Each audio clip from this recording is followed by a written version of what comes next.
Friends నాకైతే ఇక్కడికి దేవుని దగ్గరికి అయితే వెళ్తున్నప్పుడు అయితే ఒక ఫారెస్ట్ గైడ్ అయితే నేచర్ గైడ్ అయితే కనిపించాడు. సో అతని మాటల్లోనే మనం తెలుసుకుందాం అనమాట ఇక్కడ ఏ విధంగా ఉంటుంది ఏంది అనేది.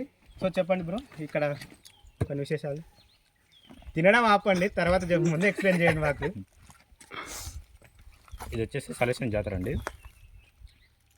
ఇక్కడ తింటున్నా, ఎందుకంటే ఏమనుకోకండి, ఎందుకంటే ఫుల్ ఆకలి అవుతుంది, 3 రోజుల నుంచి ఫుడ్ లేదు.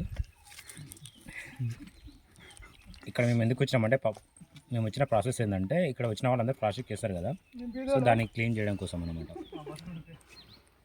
ఎక్కడెక్కడి నుంచో చాలామంది పబ్లిక్ వస్తూ ఉంటారు, కాబట్టి వాళ్ళు తినేసిన వేస్టేజ్ అంతా ఇక్కడ ముందే టైగర్ రిజర్వ్ అనమాట ఇది. సో వాళ్ళు తినేసిన వేస్టేజ్ మొత్తం వాళ్ళు ఎనిమల్స్ అనేది తిని చాలా వరకు చనిపోతూ ఉంటాయి. ఇంకోటి ప్లాస్టిక్ అనేది మనం పడేస్తే అది ఏమంటారు, డైజెషన్ కాక అవి చనిపోతూ ఉంటాయి. ఇంకోటి అవి. సో బ్రో మీరు కూడా ప్లాస్టిక్ యూజ్ చేస్తున్నారు, ఇప్పుడు దాన్ని ఏ విధంగా తీసుకెళ్తారు? సో దీన్ని నేను తిన్న తర్వాత, మీరు మంచి క్వశ్చన్ అడిగారు. సో నేను కూడా దీన్ని తిన్న తర్వాత దీన్ని జేబులో పెట్టేసుకుని వెళ్తాను అనమాట. సో మీకు కావాలంటే లాస్ట్లో కూడా చూపిస్తాను మీకు ఈ ప్లేట్ అనేది. ఎవరు ఎక్కడ వెళ్ళినా ఫారెస్ట్లో మాత్రం ప్లాస్టిక్ అనేది యూజ్ చేయకండి. Okay, thank you friends. Please like and subscribe, share, bell icon అయితే ఖచ్చితంగా కొట్టండి ఫ్రెండ్స్.